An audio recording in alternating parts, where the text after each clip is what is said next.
Salam sejahtera, anda sedang menyaksikan Niaga AWANI bersama saya Rozman dan saya akan mulakan dengan laporan ini terlebih dahulu. Lembaga Pengarah Pembangunan Sumber Manusia Berhad PSMB telah melaksanakan reformasi proses untuk menambah baik tata kelola organisasi pada tahun ini. Pengerusi Lembaga Pengarah PSMB, Dato' Abu Hurairah Abu Yazid berkata, antara langkah yang diambil termasuk memperkenalkan akaun inisiatif strategik SIA dengan akaun amanah levy bagi memastikan pengurusan kewangan yang lebih telus.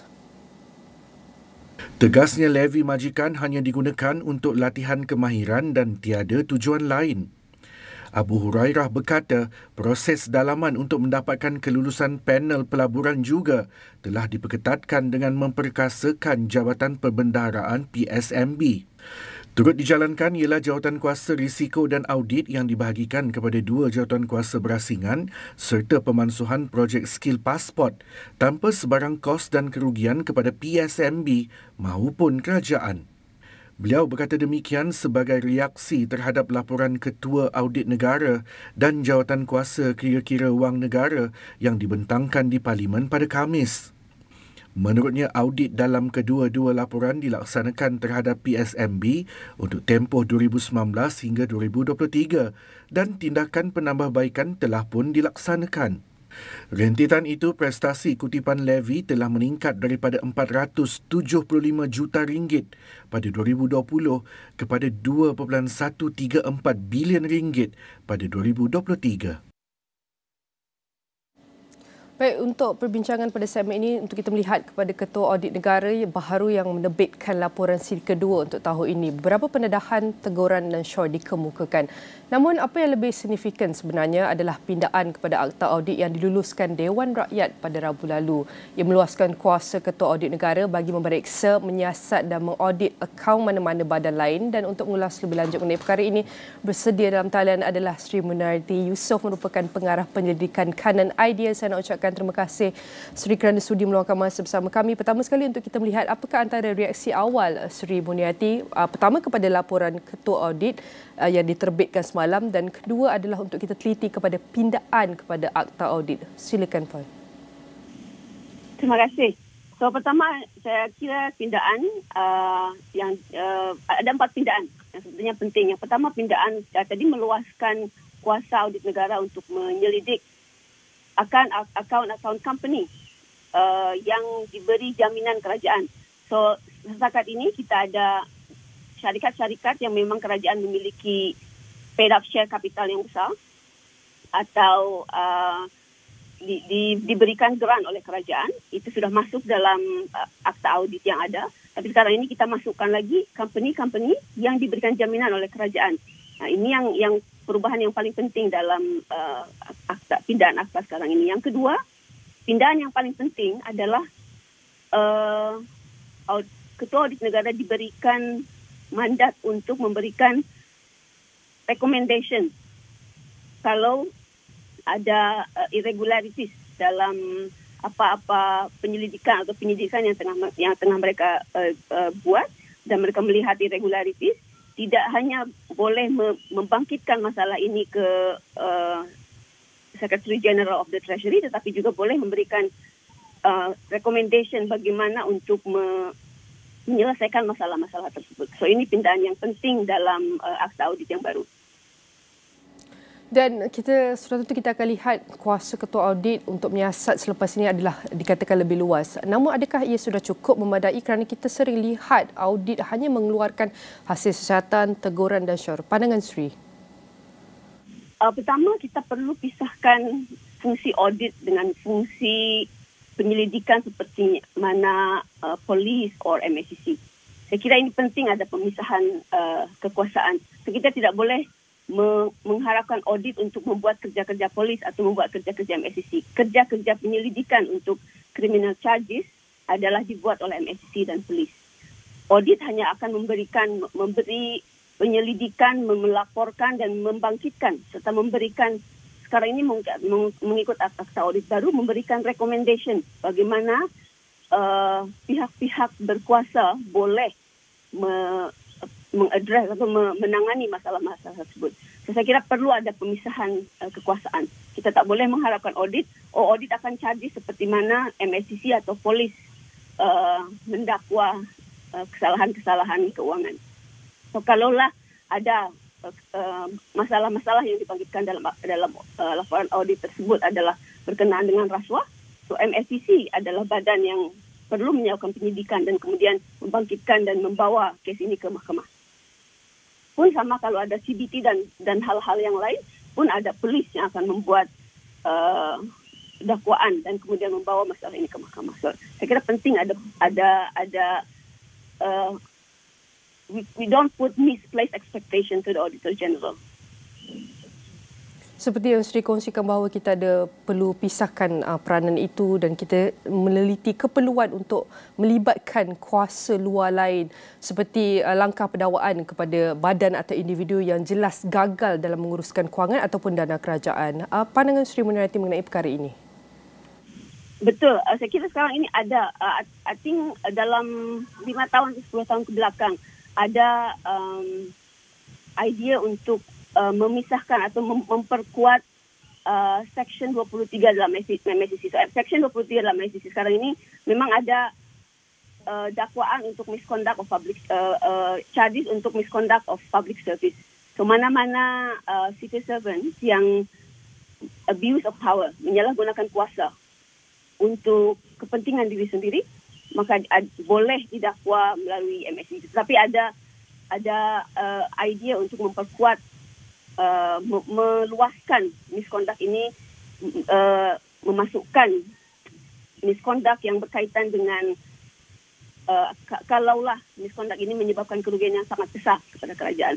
So ini penting kita ingatkan kembali. Dulu I think Transparency International ada membuat recommendation untuk meluaskan kuasa ini, tetapi I think the wacana ini die down a little bit. So I think we should try to revise the discourse. Dan kita tahu perancangan adalah lebih mudah daripada pelaksanaan itu sendiri. Mungkin kita boleh lihat kepada amalan terbaik ataupun best practices, terutama dalam konteks keperluan ataupun langkah perundangan untuk menahan dan mendakwa mereka yang kita boleh cakap tidak bertanggungjawab. Pandangan? Sekarang ini saya ingin bangkitkan sedikit. Sebetulnya ketua audit negara di Malaysia, kalau mengikut kajian yang kita lakukan, mengikut Open Budget Survey 2023, sebetulnya auditor kita memiliki kuasa yang cukup besar dan performa yang cukup baik. Open Budget Survey, for example, yang baru kita rilis 2-3 bulan lepas, tingkat salah satu fungsi audit adalah untuk oversight, untuk memberi kawal selia ke atas bajet. So tingkat tingkat kebolehan untuk mengawal selia kita termasuk tinggi. So ada skor 1 sampai 100, skor Auditor General kita adalah 61. So tingkat pengawal seliaan itu cukup bagus. Bahkan boleh disebutkan adequate, cukup.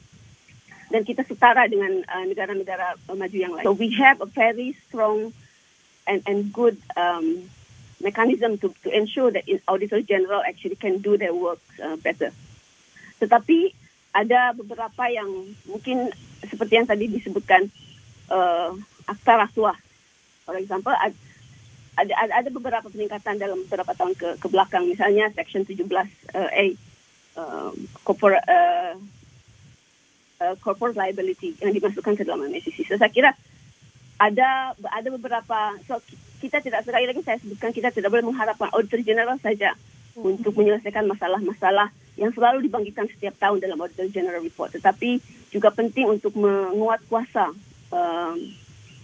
lembaga-lembaga lain seperti MSCC, polis, custom dan lain sebagainya yang boleh menguatkan enforcement of this law.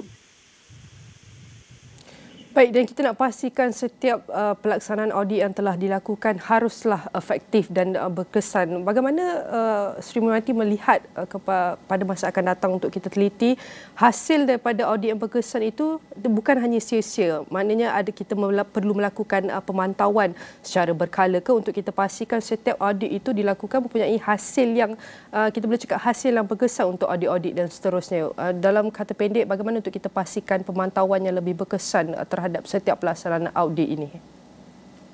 Yang pertama, kita ada audit dalaman yang boleh di setiap entiti kerajaan. Sekarang ini kebanyakannya ada audit dalaman.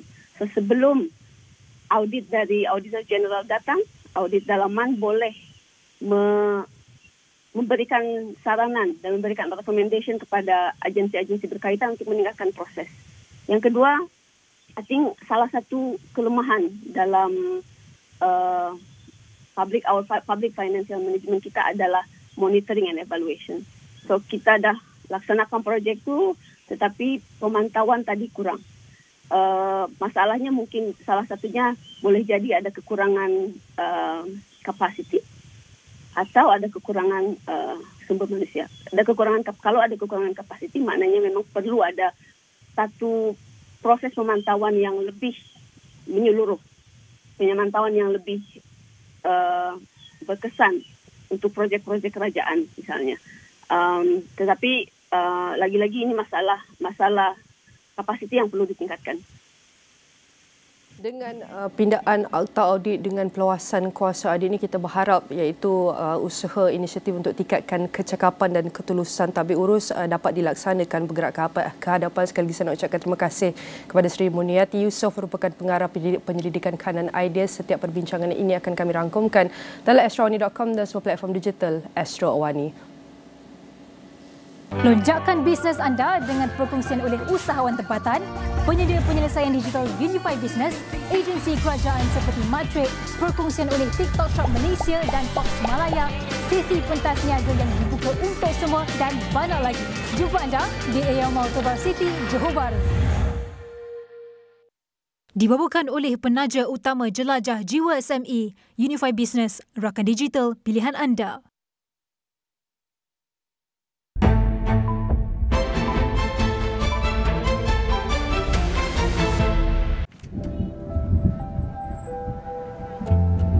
Bila kerja sendiri, semua kena buat sendiri. Tapi, bersama rakan niaga, semuanya dapat ditempuhi bersama.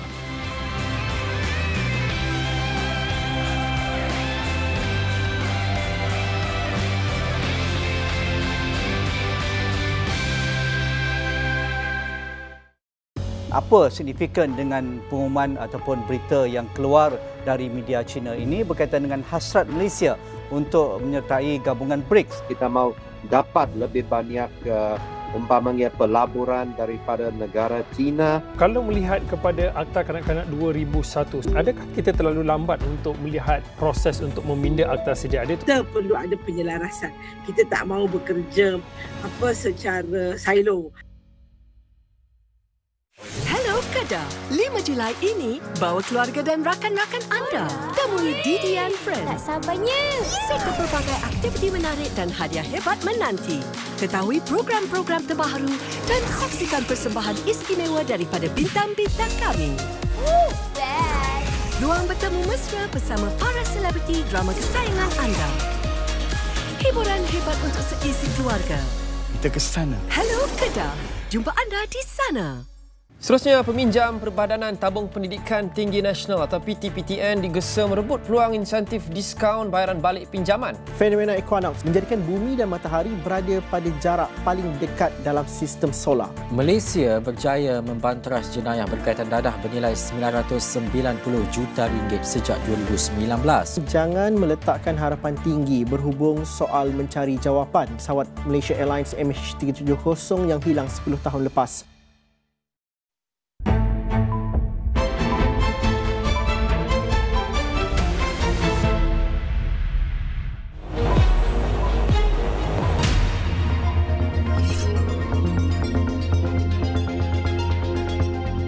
Keyfield International Berhad menerusi Keyfield Offshore sedang Berhad menerima 2 kontrak bernilai 40 juta ringgit daripada Hess Exploration and Production Malaysia BV bagi menyediakan perkhidmatan bot kerja penginapan AWB dan kapal tunda pengendalian sauh AHTS untuk aktiviti luar pesisir kumpulan itu.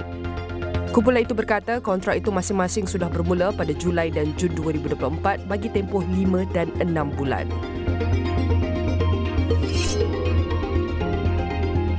CIMB Islamic Bank Berhad dinobatkan sebagai bank Islam global terbaik dan produk simpanan Islam paling inovatif pada anugerah Bank Islam Terbaik 2024 The Banker. Bank itu juga turut merangkul anugerah Bank Islam Terbaik di Malaysia di undian Bank Terbaik 2023 IFN untuk tahun ke-8 berturut-turut. Solar Vest Holdings Berhad menyasarkan projek pemasangan solar 200 MW peak atas bumbung dan projek berskala besar di luar negara pada tahun kewangan 2025. Kumpulan itu telah memperoleh kumulatif 23.5 MW peak projek luar negara pada tahun kewangan 2024. Laporan penuh di saluran 501 dan astroawani.com, sedagangnews.com. Alright, by the end of 2022, Malaysia's digital economy had grown to 205 billion ringgit, representing more than 20% of country's GDP. E-commerce and fintech are the primary growth drivers, accounting for 90% of Malaysia's digital economy. Currently, the digital economy contributes 22.6% to Malaysia's GDP. This number is expected to rise to 25.5% by 2025, driven by explosive growth in e-commerce and increased digital adoption. And to discuss further about the Malaysia Digital Initiative, with me in the studio right now is professional technologist Mahathir Aziz, the Chief Executive Officer, Malaysia Digital Economy Corporation. MD, I want to say thank you very much, Encik Mahathir, for joining me. Firstly, we want to talk about the MD, Malaysia Digital. Can you share the significance of Malaysia's Digital MD by MDEC in promoting Malaysia Digital? Well, the thing about Malaysia Digital is that it is the successor to the Multimedia Super Corridor or MSC initiative that we've had since 1996. So we at MDEC, and I think looking at the neighbours around and the advent of digital economy, we saw that there is a need for us to refresh the offerings of Malaysia and to ensure that we position Malaysia as the refresh and reform. Yes, yes, and we position Malaysia for as the digital hub of ASEAN. So we need to come up with something that is new, that is relevant, and that will push Malaysia forward. So it covers many areas, whether it's status, location, incentive, and the likes, which we can actually explain. The whole ecosystem, definitely. Yeah, it looks at companies. It looks at priorities that we have as a nation. There are new technologies, leading edge technologies. New technologies, new skill, new talent that we'll be needing within the digital ecosystem. Exactly. So it is timely for us to renew MSC into Malaysia Digital. So it has, I think, 3 major targets. One, that will be looking at creating a vibrant ecosystem where we can create companies that can be exporting, can be the global champions, for lack of a better word. Second one is to look at bringing in the right kind of investments into here and setting up the adoption and also by the businesses and the rakyat. With regards to digital. All right, this is one of the 3 main components. And how does MDEC see the MD initiatives benefiting the stakeholders? What are the key outcomes so far? First, I think we have to define the stakeholders. We are looking at, obviously, the rakyat first, the business, and also the investors. So this would be the side of things that we do. At the same time, we still have the government that is creating the demand and driving policies, adoption, and the likes. So as far as the impact of Malaysia Digital so far, I think over the years, beginning from MSC up until we change it to MD, we have close to 500 billion ringgit. Oh, wow. Worth of investment. Congratulations, firstly. As far as digital is concerned, obviously the numbers for investments are a lot bigger than that. And what we have to understand is that this kind of investments will take time. There's a huge spike in data center investments of late, I think for the past couple of years. That needs construction, for example, to come in, recruitment, equipments to come in, and then operations to begin, commissioning and the likes. In fact, I just came back from a launch by another company down south in Johor, and that took them a record number of 12 months. Imagine that, record number. Otherwise, the construction and operations of data center will take 18 months, maybe 24 months, sometimes up to 2+ years. Few years for the development only. Yeah. But because it requires a bit more to actually do that. So when we announce all these numbers, as far as digital is concerned, it will take time for that to execute, whether it's federal government, state government, and local authorities, and the companies themselves. Second part is the kind of jobs. We have more than 200,000 jobs that have been created, digital jobs. And this is what we used to call knowledge workers and the likes. So those are the jobs who have been created by these investments, by the drive towards digital adoption and digital solution development through the companies and other capacity building programs. So all this would come under the guise of Malaysia Digital. And this is how we see us impacting that. Thirdly, very much on the government, and that's, as I mentioned, that would drive the adoption, because the government would create certain policies that would enable businesses to thrive or investors to come in and see Malaysia as an attractive location to be in, and to use Malaysia as the launchpad to get to other countries, maybe within ASEAN or even Asia-Pac, if possible. So the government plays a very key role in this, looking from a policy, putting in interventions like incentives, grants, or some programs that can look at that, and then allowing some of trade to happen. So those would be the kind of things that we look at that impacting. Definitely, there's a lot of effort, initiative putting into the planning, execution, and how will this impact the industry and the whole ecosystem. But Cik Madi, can you maybe share with us, for all the collaboration and efforts we are doing to increase and accelerate the digital ecosystem in Malaysia, what have the challenges or the problem that you have identified in promoting digital growth? Number one, I think the big challenge is always perception. What we put out there and the effort is something that people remain skeptical of. So we need to be able to communicate this, whether it's at government level or even agencies, an extension of government, and together with the companies who are experiencing this particular engagements with all the mechanisms of the country, whether it's the company, the government, state authorities, and the like. So we have to communicate better with regards to information and also elaboration of a particular set of programs. Why are we building, say for example, certain set of skill set, AI, blockchain, big data analytics, and the new kind of jobs that we can create from a particular set of investments. So those would be the kinds of things that we have to go out. At MDEC, what we can do, or what we have done so far, is that we have the Jelajah Saya Digital, where we go out creating awareness, creating digital literacy, highlighting some of the programs that we have done, and also opening up to entrepreneurs. So this is what, during COVID time, what we had was that the offline entrepreneurs that should go and must go online. So this is where I think the government set aside some funds to incentivize those businesses and entrepreneurs to come in. The second part is the clarity between agencies. What MDEC does and what other agencies of today does.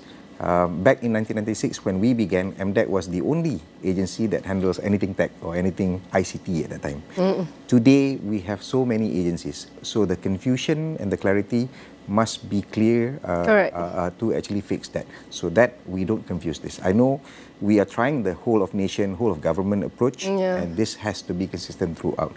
And I think we have made strides.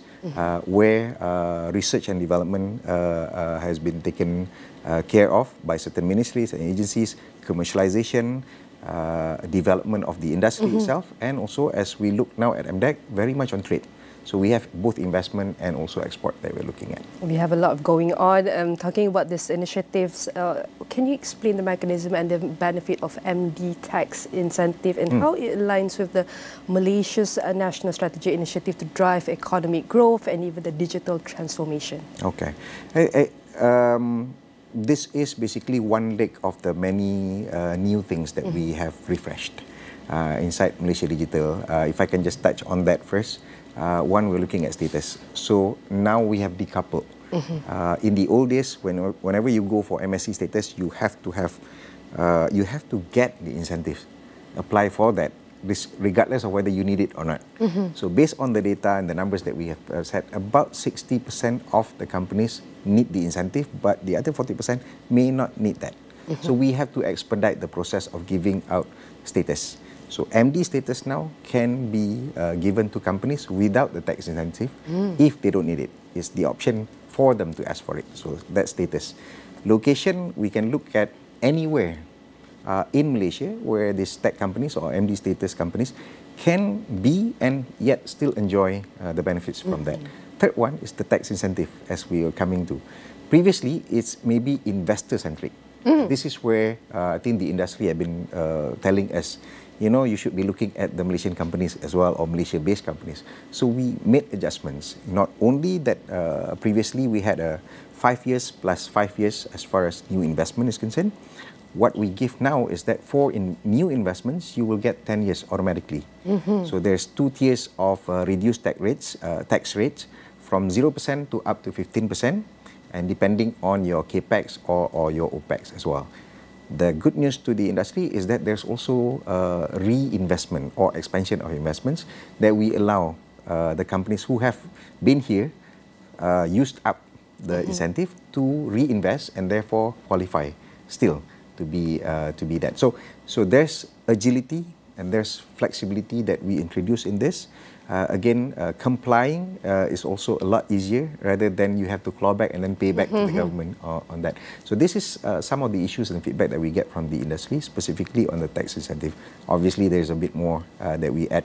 The bill of guarantees, the catalytic projects and programs would be part of Malaysia Digital. And that's another side from the industry especially.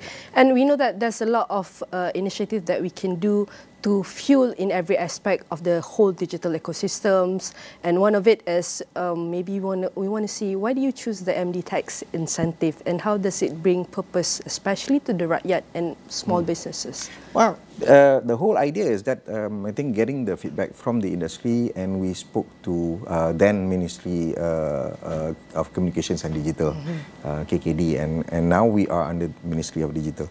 So the whole idea, regardless of the ministries, is that we need to make Malaysia attractive.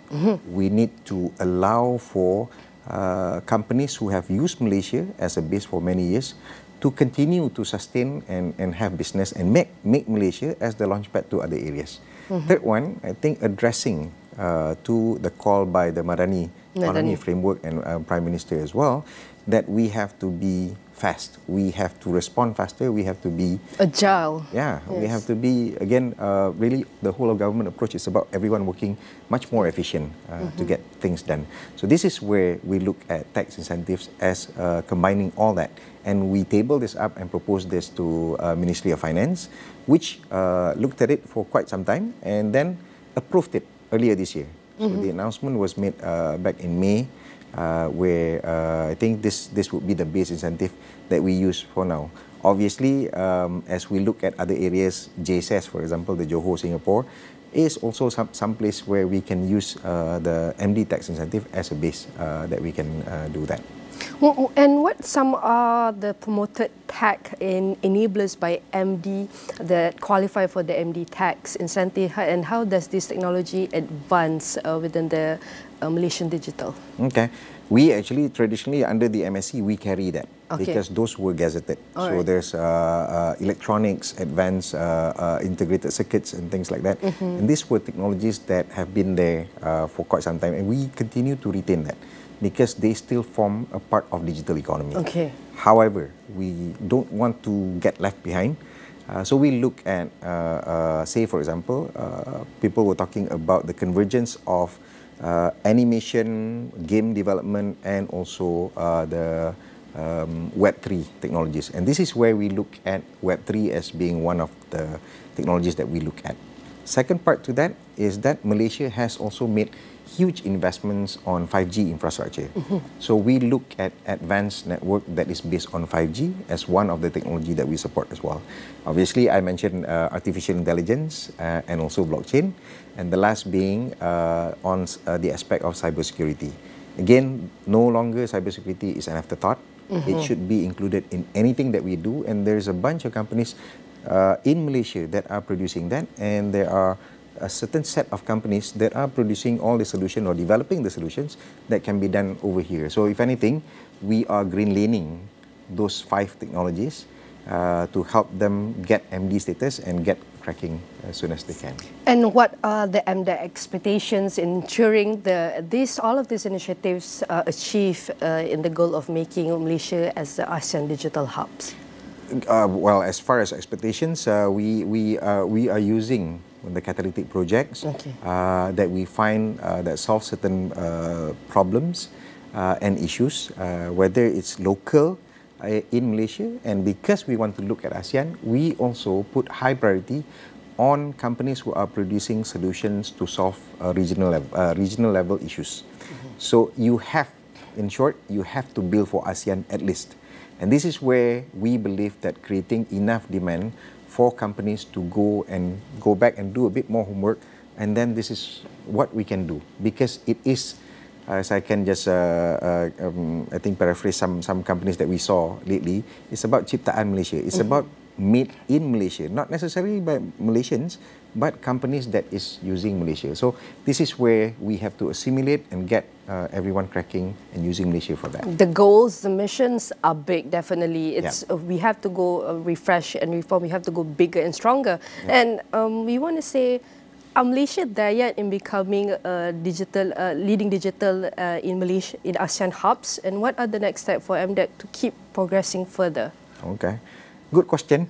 I think we were far ahead. I think in the yesteryears, obviously we were thinking far enough to be able to do this. And over time, because we didn't look at ways to actually keep things fresh and things new, is that we didn't move that much. We did move, but not as much, and maybe at a slower pace. The other countries are not only catching up, but far outpacing us. Obviously, there's Singapore, there's Vietnam, there's Indonesia, there's Thailand as well. So this would be our neighbors who have gone ahead in certain areas and maybe surpass us in specific areas. But we are not the last one, obviously. There are areas that we are very strong at. I can name creative content. What Malaysia started from animation have gone into game development and have gone into metaverse and Web3 as a whole. 5G, again, is an infrastructure that our neighbors may not be able to catch up. Yeah, it's not only about the competition. So we the have to capitalize on that. Yeah, so this would be these areas that we are looking at and doing so. The other part of this is to develop together with the rest of the neighbors. We cannot be Singapore, but we cannot be Indonesia, but we have to be able to develop together with our neighbors, and this is how we position vis-a-vis the ASEAN countries. Yeah, and we may not be like other neighboring countries, but we can learn and benefit from from individual countries' strength, and maybe healthy at the same time. We learn from each other moving forward how to promote and grow our digital ecosystem in Malaysia moving forward. And again, I want to say thank you very much to professional technologist Mahathir Aziz, the Chief Executive Officer, Malaysia Digital Economy Corporation, MDEC, and definitely all of our discussion here will be featured in AstroAwani.com and across all social media platforms.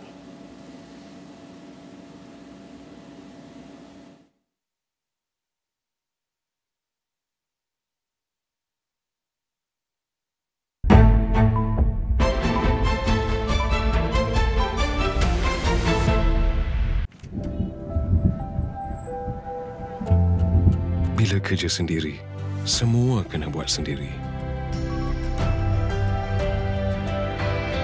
Tapi, bersama rakan niaga, semuanya dapat ditempuhi bersama.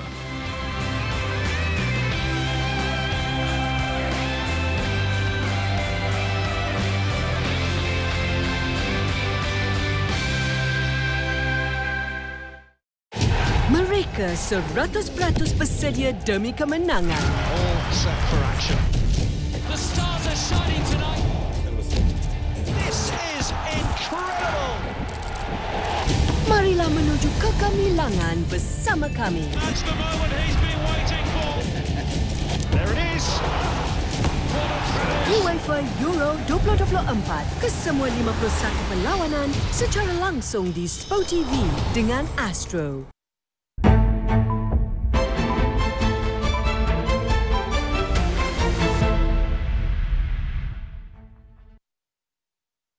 Lonjakan bisnes anda dengan perkongsian oleh usahawan tempatan, penyedia penyelesaian digital Unify Business, agensi kerajaan seperti Matrix, perkongsian oleh TikTok Shop Malaysia dan Fox Malaya, sesi pentas niaga yang dibuka untuk semua dan banyak lagi. Jumpa anda di AL Mall Tobar City, Johor Bahru. Dibawakan oleh penaja utama jelajah jiwa SME, Unify Business, rakan digital pilihan anda. Baik, dalam segmen ini kita akan beri tumpuan kepada analisis pasaran juga ekonomi di mana Bursa Malaysia mengakhiri hari dagangan pertama dalam separuh kedua tahun ini dengan ditutup kukuh sejajar dengan prestasi positif bursa serantau lain dengan belian kebanyakannya dalam saham perkhidmatan kewangan. Pada jam 5 petang, Fursi Bursa Malaysia KLCI meningkat 0.51% atau 8.11 mata pada 1598.20 daripada paras penutup 1590.09 pada 1 Julai. Sebelum kita merungkai prestasi pasaran saham separuh tahun kedua 2024, kita akan bawakan pakar untuk bantu kita rumuskan antara sorotan penting dalam pasaran pada separuh tahun pertama. Saya mempersilakan Imran Yassin Mak Yusof, merupakan Ketua MIDF Research. Saya nak ucapkan terima kasih Imran. Pertama sekali, memandangkan kita telah melangkah ke separuh tahun kedua, mungkin boleh Imran berikan sedikit rumusan bagaimanakah prestasi pasaran saham pada separuh tahun pertama tahun ini? Selamat pagi. Secara amnya, FBM KLCI menunjukkan prestasi yang baik untuk separuh tahun pertama. Kalau kita lihat pada 28 Jun, tarikh terakhir untuk separuh tahun pertama, FBM KLCI tutup 9.3% lebih tinggi. Dan ini merupakan indeks terbaik di ASEAN. Kalau kita buat perbandingan, Singapura cuma naik 2.9%, manakala Filipina menunjukkan penurunan 0.6%, Jakarta turun 2.9% dan Thailand 8.1%. Malah IBM KLCI cuma membelakangi Nikkei, Nasdaq dan S&P 500 dari segi prestasi.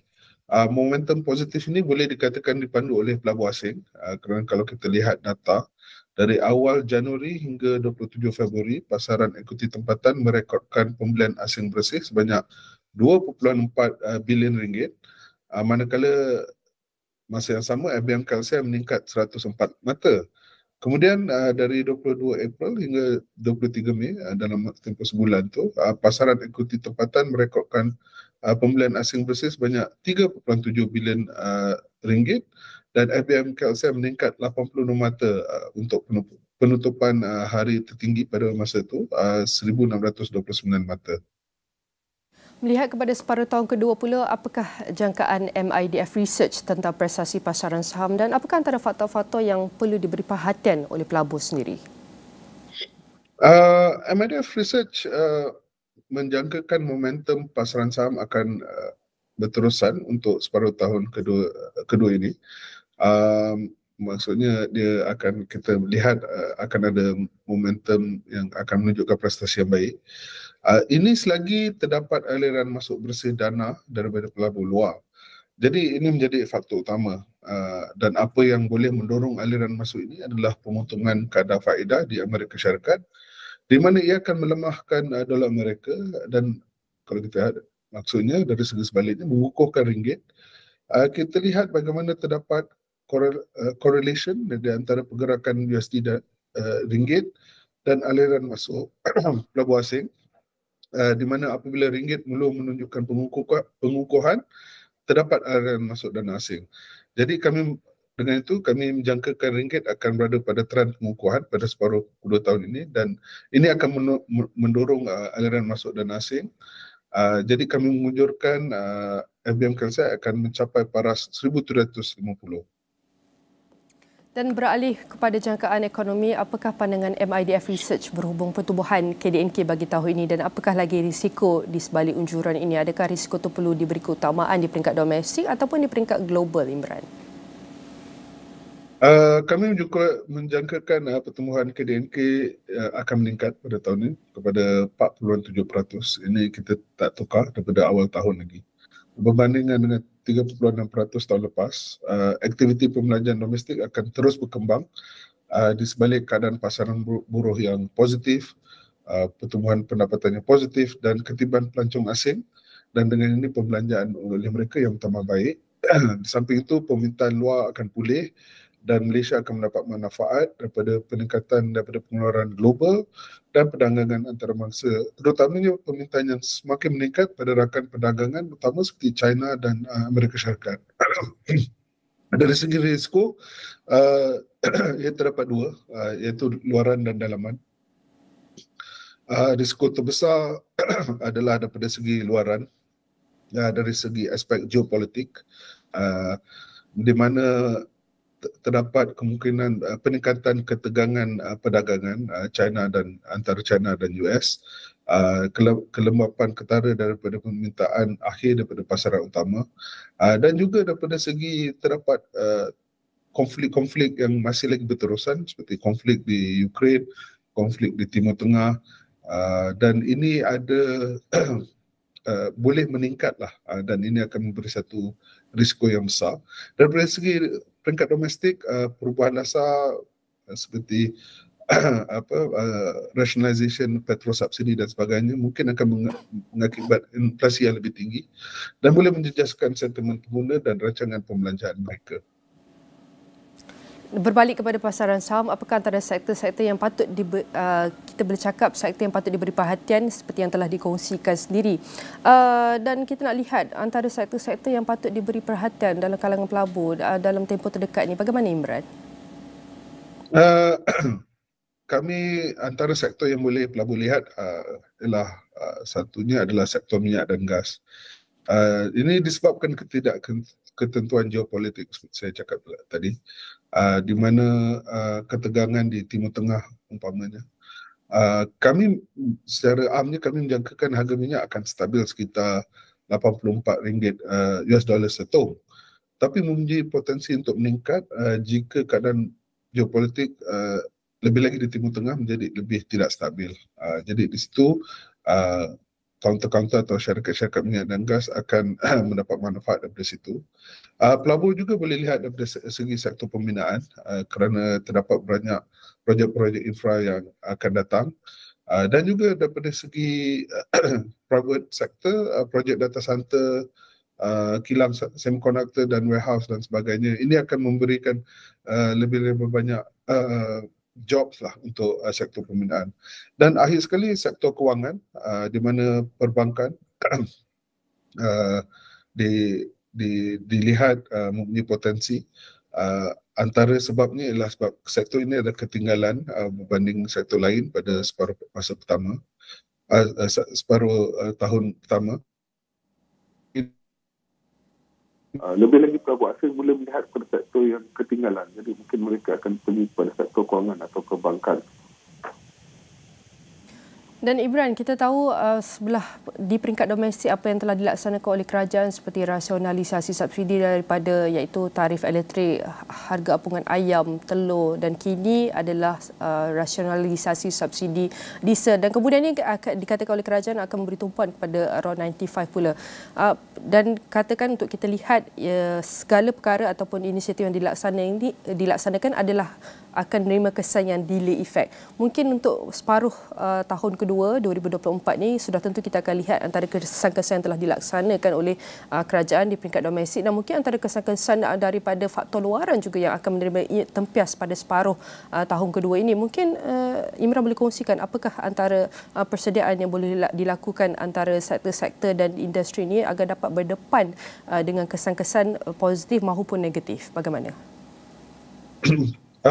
Sektor ni seperti saya cakap, daripada segi minyak dan gas, daripada kesannya jika harga minyak Brent meningkat disebabkan ketidaktentuan geopolitik, dan mereka akan mendapat manfaat daripada segi situ. Tetapi daripada segi mungkin daripada rasionalisasi subsidi dan rasionalisasi utilities dan sebagainya, kita boleh lihat bagaimana kos oleh pengeluar dan sebagainya akan meningkat. Dan kos-kos ini mungkin akan dipass on kepada pengguna akhir, consumer. Tetapi ia juga depends on bagaimana syarikat-syarikat ini melihat dan bisnes strategi mereka, adakah mereka akan absorb dulu. Jadi banyak bergantung pada syarikat-syarikat itu sendirilah. Saya amat saya bersetuju akan ada delayed effect. Jadi mungkin di situ kita perlu lihat dari segi timing lah, di mana rasionalisasi subsidi RON 95 yang paling penting.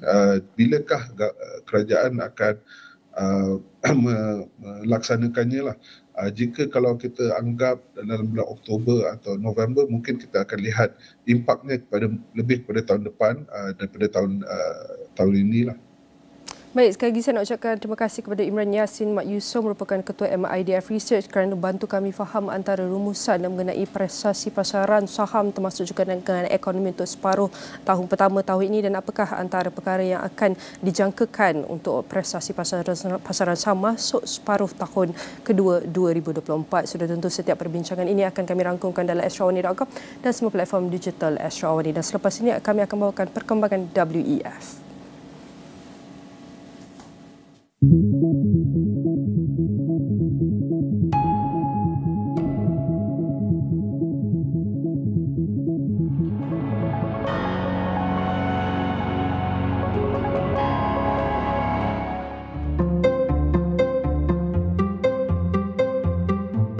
Batteries are one of the key technologies that we use when it comes to getting to net zero, so to solving climate change. Batteries allow us to store energy in times when we don't need as much and shift it to times when we need a lot. It also allows us to move energy around, for example, in our cars.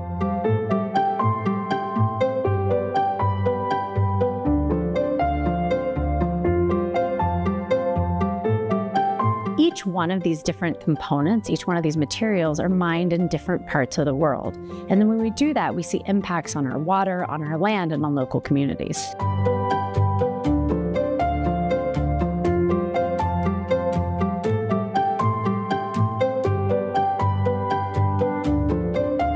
When we talk about the path to net zero, we often talked about how the path goes through Indigenous lands. That's because so many of the materials we want to build the technologies that we need moving forward are located on Indigenous people's lands. So when we look at history and we learn from all the mistakes of the past, we can do things better as we move forward, including in bringing Indigenous people into the conversation. When we look in Canada, they're engaging in some more informed consent-based processes where communities not only have a voice in the process and a voice at the table, but also have an equity stake in the project as it goes forward. That means that they engage not just in the beginning and development of the project, but throughout its lifetime.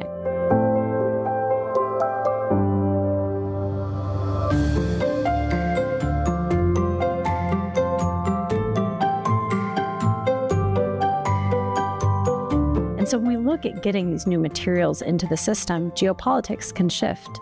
Who has power at a table can shift. And it's not just about mining, it's about the entire supply chain, from mining to processing to turning each one of those raw components into the thing we want to use at the end of the day. This means shifting power. This means a lot of bumps in the near-term road.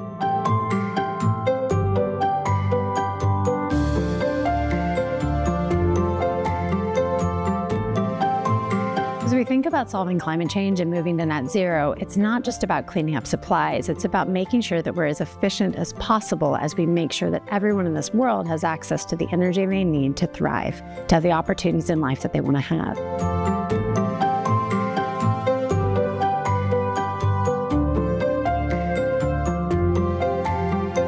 If we don't include developing and emerging economies in the conversation, we won't get to net zero on the timeframes that we're talking about if we want to protect human health and the environment. And so it's really imperative that we bring them into conversations, that they have equal footing at the tables, and that they are part of designing the future.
We're seeing it already, for example, for voice technology for people who are locked in or people who have ALS, real ways to suddenly communicate with the world, which is, of course, just completely transformational and breathtaking when you think about the power of that technology.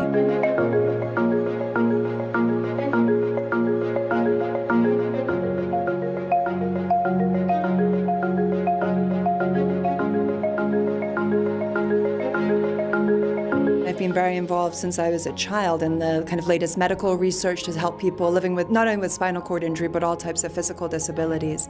And when you look at the potential of AI, I mean, there's real opportunity there.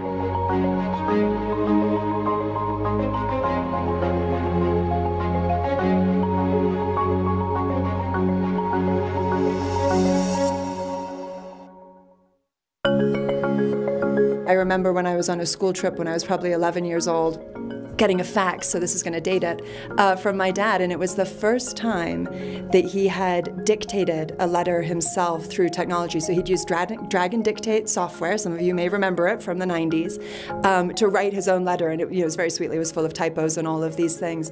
But the simple act of feeling like he had agency and could send something directly without having to have another person help him was transformational, and that was for the most rudimentary version of this technology.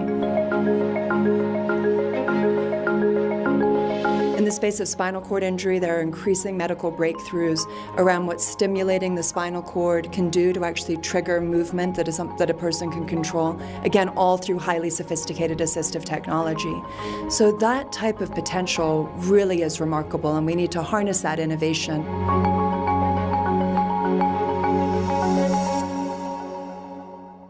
How do we make sure that your definition of responsible AI isn't just something that escapes human control many years down the line, but actually is respecting people's rights and freedoms and economic opportunity now? And that's the real discussion, is how do we get concrete in those commitments?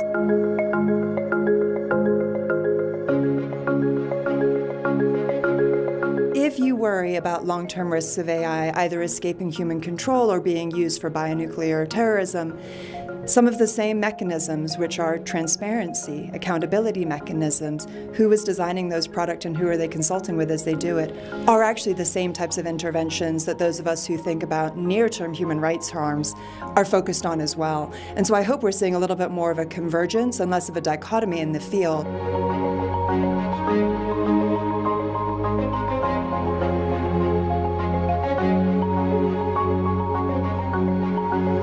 We're seeing medical breakthroughs. The Reeve Foundation continues to this day funding that work and seeing transformational changes every day.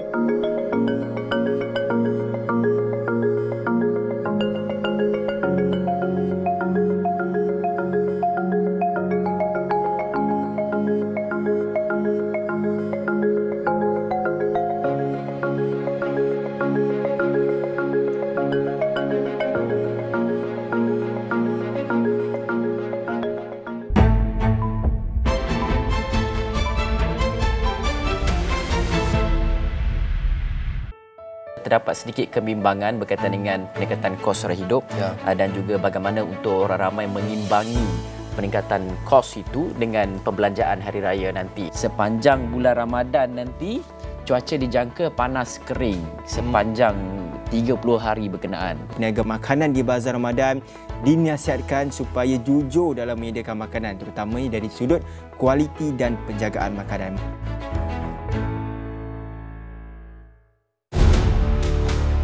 12,000 penonton hadir menyaksikan perlawanan akhir Piala Thomas ini. 我一直崇拜拉希西蒂，我想成为和他一样的羽毛球员。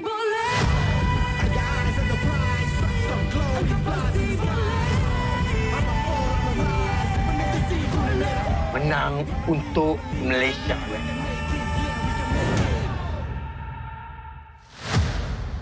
Kesemua elemen sudah pun muncul, namun kemunculan juara belum diketahui. Masih belum sebut. Matilah kau. Benda yang orang lain tak boleh buat ke arah final sekarang ni.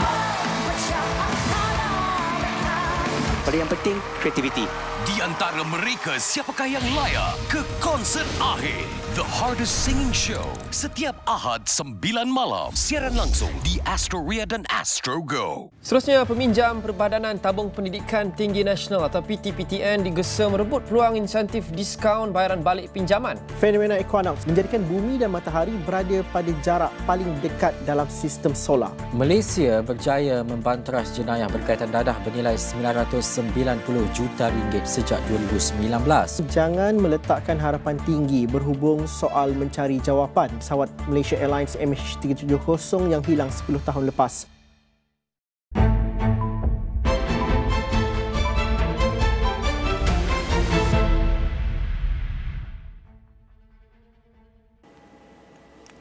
Hello and welcome to Niaga Spotlight with me, Tehmina Kaoosji. Niaga Spotlight goes through the week in business and future affairs. Market watch, industries, analysis and insights. We've got you covered right here on Niaga Spotlight. Well, today on analysis, we are taking a look at the medical care and the healthcare sector, looking at shortages and costs and how exactly we can go around managing them. Now, it's very interesting to note that the MOH did receive one of the largest allocation increases under the budgets as of recently. Personal healthcare expenditures in Malaysia are also forecast to double to by about 13.2 billion ringgit by 2028. The National Healthcare Service, though, is experiencing continued acute shortage of medical staff and patient overcrowding. This, however, has led to a popularization in private primary care services, such as private clinics, which offer convenience and fairly affordable prices. In fact, as of 2022, there were more than 9,800 registered private health clinics. Dr. Azizan Abdul Aziz, who is president with the Malaysian Medical Association or the MMA, joins me now in the studios to discuss managing healthcare costs as well as shortages. Dr. Azizan, such a pleasure to have you with us in the studios. How are you today? Fine, thank you, Tehmina. Thank you for inviting me. Not at all. Fantastic. So let's perhaps begin, Dr. Azizan, with painting the scenario in the public healthcare sector. We've been reading a lot of reports, particularly coming out as early as late last year, of course, on the tail end of the COVID pandemic and all the increases in demand for healthcare. Doctors, junior doctors, everyone in the medical sector have been working 30-hour and above shifts. What kind of an impact is this having on the ground at the grassroots? Please tell us more. Working 30-hour shift will definitely leave the healthcare workers, especially doctors, physically and mentally exhausted. Mm-hmm. Yes, and it will disrupt their work-life balance if it happens too frequently, I would say, right? So the significant implication of that affects their personal health and quality of care they provide as a result of this would be my primary concern would be the physical exhaustion that they are feeling. Yeah, they get severe fatigue that can impair their motor skills, reduce their physical stamina. This will increase errors and accidents. We also read during the COVID time and all that, right? The doctors involving in car accidents back from work and all that. That's right. Yeah, and I also do remember that there were a couple of recent cases of, unfortunately, infants who were left behind in cars. Right. At least 3 of them happened to be female healthcare workers. That's so right. Understanding the burden of especially women as well, juggling their healthcare careers as professionals, as well as their duties and some of the unpaid care burden of being a mother, right? Yes. Yeah. Yeah, that's very true. Of course, with chronic fatigue, if this goes prolonged, that's right, it will contribute to long-term issues. That means the doctors, can develop cardiovascular diseases, high blood pressure, heart diseases, and musculoskeletal problems with such long hours, increased stress. Of course, that will lead to lots of diseases. Then the sleep deprivation that we are talking about will impair their cognitive functions, meaning their memory, decision-making, and attention. So this will also increase medical errors. Exactly. And ultimately what we are looking for is more of a sustainable healthcare system which not only provides for optimum patient care but at the same time for optimum sustainability for the professionals themselves. And what have you been hearing from the thousands of members of the MMA from around the country, especially over the past 1 to 2 years? What is the sentiment particularly amongst those who are a little more junior, Dr. Azizan? You mean to say the contract doctors, the junior doctors are the contract doctors, That's right. for the 7 years. Of course, what they are saying is the working hours, right? They're talking about the working hours, the working conditions, and then the uncertainty of where they are heading, because some of them, they would like to do their postgraduate, you know, and then they're not sure whether they're able to, because we've got the contract doctors are given like 7 years, you know, so that wouldn't have ample time for them to complete their postgraduate. So it ultimately is perhaps speaking towards wider systemic change perhaps that we require, but we will get into that in a little bit. Perhaps can we move now into Dr. Azizan, talking about the fact that Minister of Health, Dr. Zulkifli Ahmad, he'd announced back in April that Putrajaya is finalising the study of a proposal for a health service commission. Your initial thoughts on this are based on what we do know insofar. How do you think it will be able to help, especially looking at the fact that we're dealing with overcrowding across the sector? I'm grateful that the YBMK is saying about Health Service Commission, which I think is high time already, for the healthcare workforce distribution and planning, to reform the health sector. So MMA from the start already has been saying to MMA, we need this active dashboard, you know, that sees, you know, real-time data on the movement of doctors, you know, how many doctors you need in a particular health facilities, what facilities you need there, you know, how many patients, you know, that goes to the emergency department or which particular department, so that you can strategize and plan to put, you know, we need how many healthcare workers in that particular healthcare facilities. Right. Yeah, so we've been talking about it, you know, so this also will address maldistribution, because the maldistribution will contribute to this long hours again when that healthcare center hasn't enough doctors or nurses or other healthcare workers, then they'll be stretched to do long hours. So that will really impact the quality of healthcare and patient care. Exactly. So what it does sound like is that an automated dashboard, which ideally would have a nexus in each and every public service health service center, that would actually be perhaps how challenging, but at the same time how beneficial to set up, in your opinion? I think with digitalization here, I think everything is at your fingertip, I think. That is true. So it's interesting that intra-hospital, at least even in public health, we do see increasing amounts of digitalization. It's all about having perhaps a national task force, right? Yes, I agree. I think yes. Okay, so moving along from that idea, let's go into perhaps looking at MOH data as well, coming back to the issue of housemen, right, at the health ministry. So we've actually seen a shrinkage of about 50% since 2019, following a drop in medical graduates. Let's also focus a little bit on perhaps this has something to do with studies being truncated during the pandemic lockdown years, before we go deeper into detail. Right.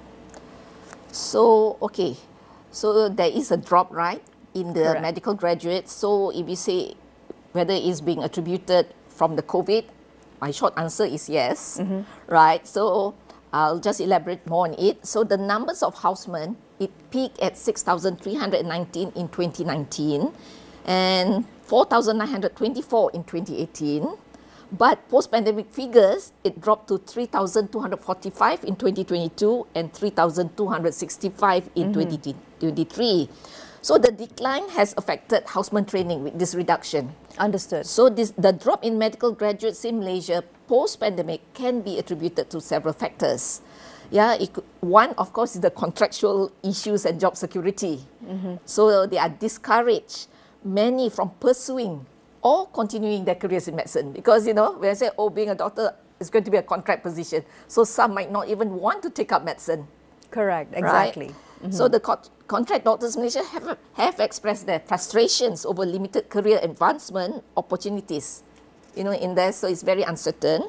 Then the mental health and stress, the pandemic has exacerbated the mental health issues among university students, including those in medical fields. So there's high levels of depression, anxiety and stress due to the pressures of pandemic combined with financial and educational disruptions have affected students' ability to complete their studies and transition into the workforce. Then the strikes and protests from the Hartal doctor contract. That's right. Do you believe that it was, did it come to some kind of a resolution or a conclusion, or many of the issues still remaining unaddressed? Okay, their aim was to highlight the plight of the contract doctors, right? That's correct. And demand fair treatment, including creation of more permanent positions and better career opportunities. So I think there was an effect. So it sort of brought up, the what NIC, like the government, is increasing the permanent post for time being, So the strike highlighted the systemic issues within the healthcare sector, right? Further demoralizing current and prospective medical students. So that could have been the knock-on effect. Yes, that's right. So what strategies would you recommend then, Dr. Azizan, moving forward so that we can actually address the decline in the numbers of doctors and also the numbers of future graduates who intend to take up medicine as a specialty? Right. So what MMA has suggested about 2 years ago was to increase the contract period of the junior doctors to at least 10 years. So Understood. that will give them ample time to do their postgraduate.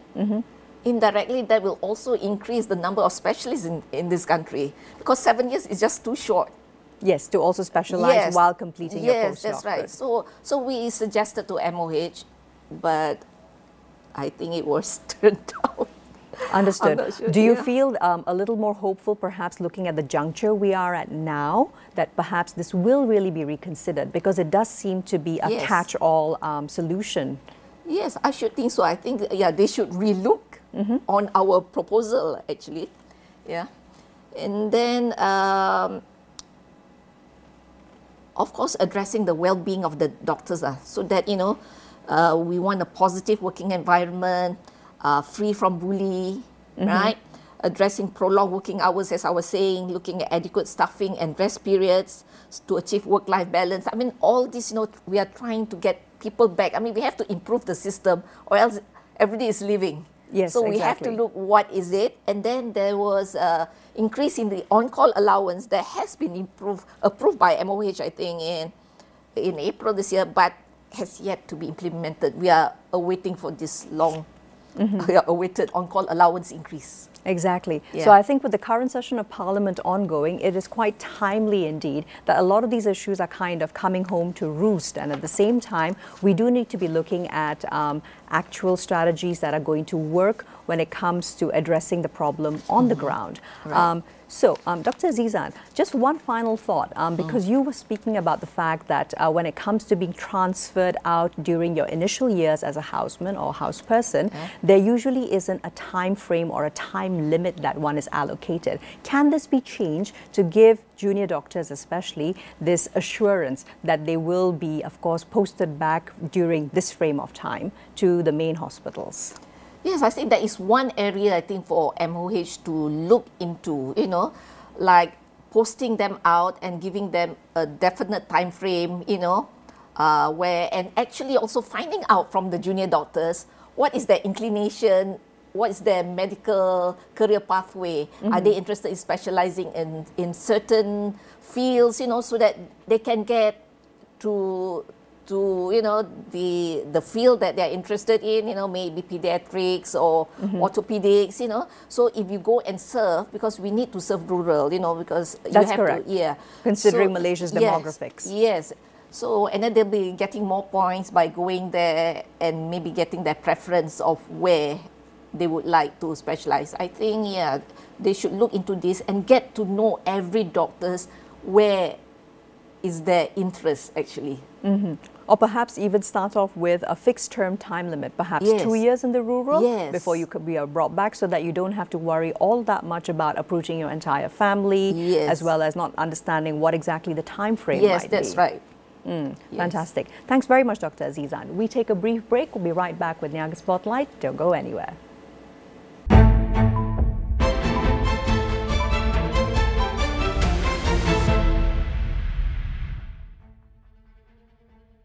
Apa signifikan dengan pengumuman ataupun berita yang keluar dari media China ini berkaitan dengan hasrat Malaysia untuk menyertai gabungan BRICS? Kita mau dapat lebih banyak umpamanya pelaburan daripada negara China. Kalau melihat kepada Akta Kanak-Kanak 2001, adakah kita terlalu lambat untuk melihat proses untuk meminda akta sedia ada? Kita perlu ada penyelarasan.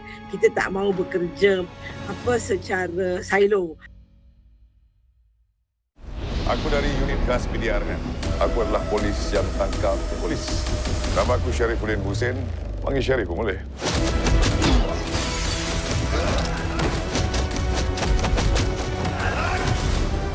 Kau hari ini pakai uniform. Ada logo dekat dada kau. Ada Allah, ada Muhammad. Kau tak malu ke? Sedap kau makan rasuah selama ini. Allah Akbar. Sheriff, sibu dan stream on demand atau sil ke saluran 480. Lonjakan bisnes anda dengan perkongsian oleh usahawan tempatan, penyedia penyelesaian digital Unify Business, agensi kerajaan seperti Matrix, perkongsian oleh TikTok Shop Malaysia dan Fox Malaya, sesi pentas niaga yang dibuka untuk semua dan banyak lagi. Jumpa anda di Air Mall Tebar City, Johor Bahru.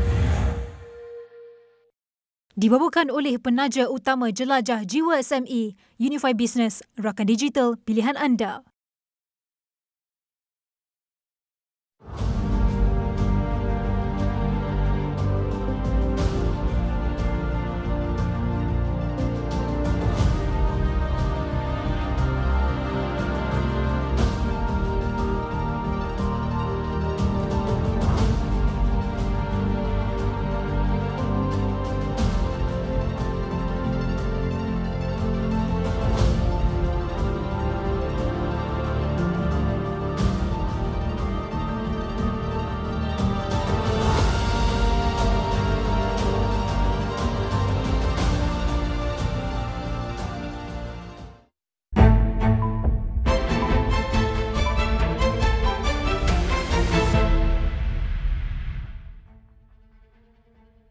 Welcome back to Niaga Spotlight, still with me, Tehmina Kaoosji. And today, of course, we are discussing on analysis, managing healthcare costs, as well as shortages.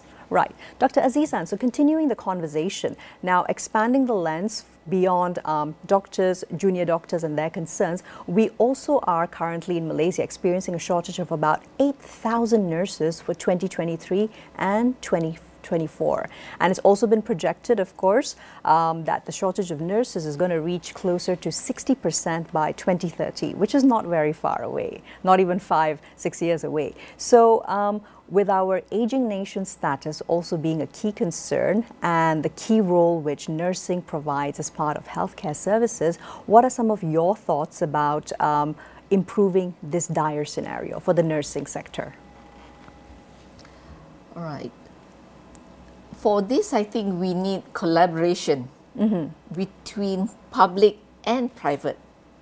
That means there has to be collaboration between both, you see. When you combine resources, expertise, and strategic planning, this public-private sector collaboration can create a more robust and flexible nursing workforce capable of meeting Malaysia's healthcare demands. So it means what? They could collaborate on shared training programs, joint training initiative, standardized curriculum, resource sharing in terms of infrastructure and facilities, funding and scholarships, career pathways and mobility, flexible career options. That's interesting. Everyone is looking at flexible career options. You can do certain hours and so that's something they should not very rigid. Continuing education and professional development among the nurses. There's also workforce planning and deployment. So there's coordinated workforce planning, temporary staffing solutions. Of course, you need policy and advocacy, a unified policy development, advocacy for better working conditions. So just like the medical, so I think we have to have this mapping of this data, you know, how many, where and there, and where's the private sector, private and the public, you know, you have to combine the thing and work together. You know, I think it's better. I think now I think we have to look in public-private collaboration, I think, to solve issues.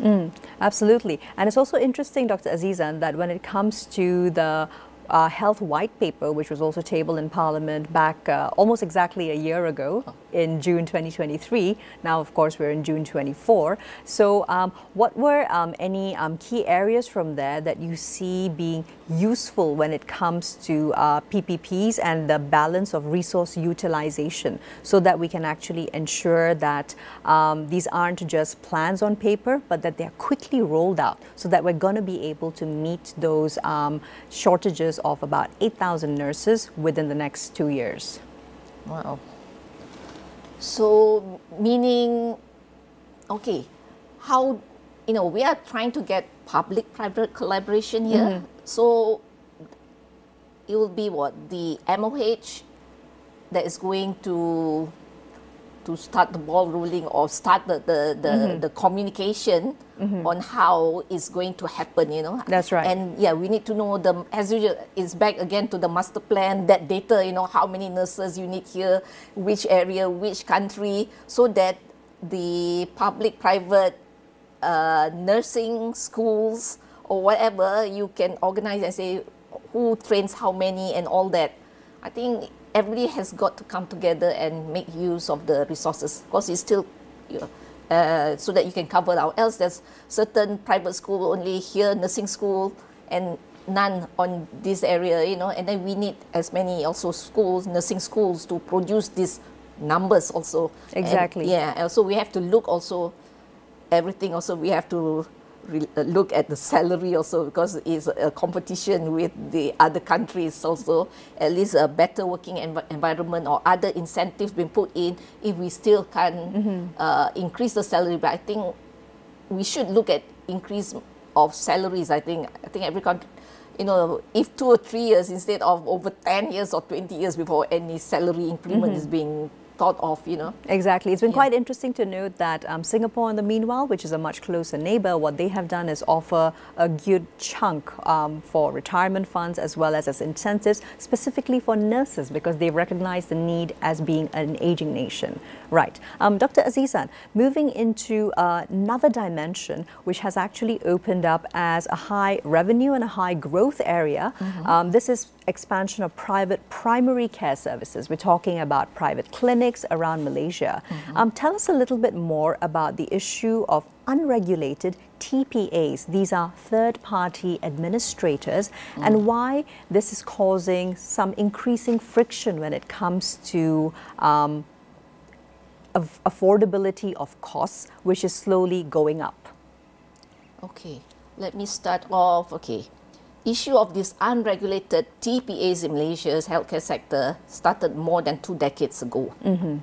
Okay, the initial objective was better organizing and procuring healthcare services for companies and general population, aiming to reduce healthcare costs. So that was the initial thing. However, due to lack of regulatory controls, the number quickly increased, leading to several problems that have adversely affected healthcare delivery and affordability.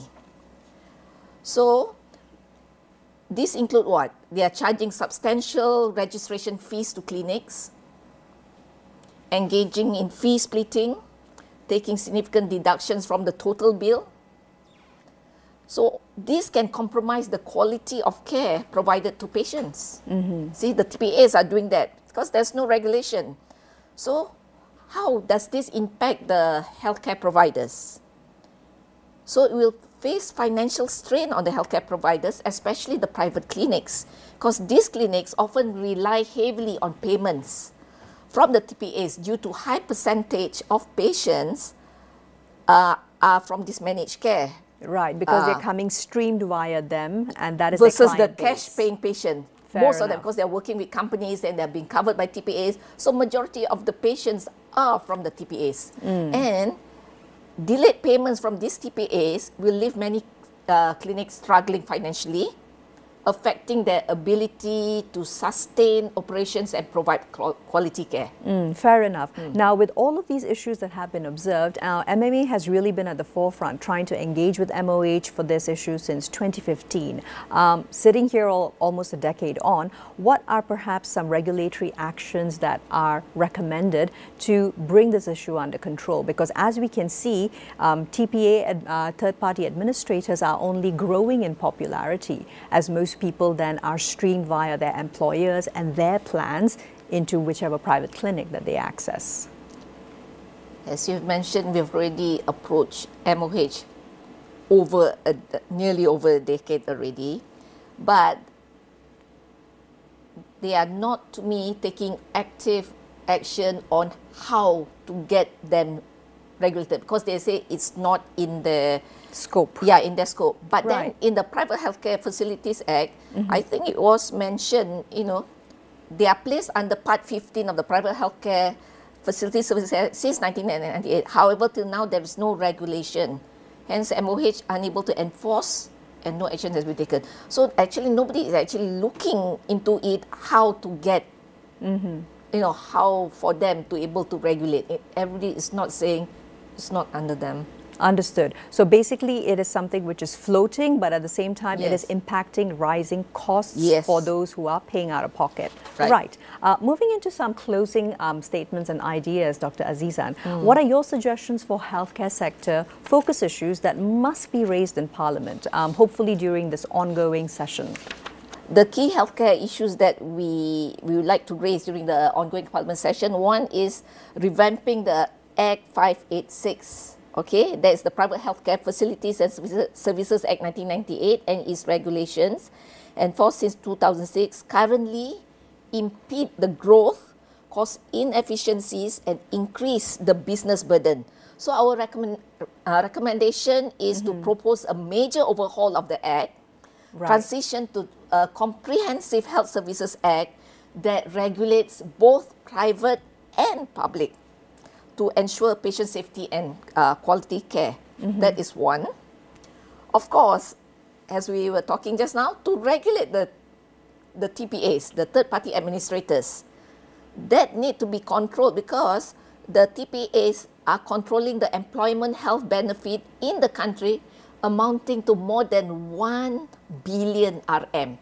That is no small amount. So it clearly that's requires a unified system to register clinics. So there is that Part 15 I was saying that they could look into that, all right?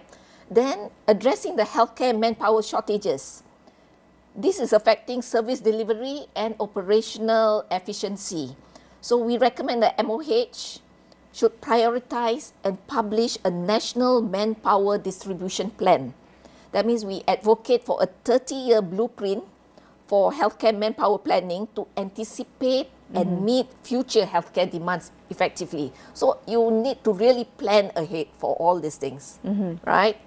And then the reforming of health financing. The current tax base, right, is not sustainable in the long term. So we recommend for the government to initiate discussions in Parliament on alternative health financing models. Fantastic. Dr. Azizan, this has been such a rich discussion. I wish we had time for a little bit more, but that's all we have time for today on Niaga Spotlight. Here's to meeting you again next Friday with more business analysis and highlights. Here's to a productive week ahead.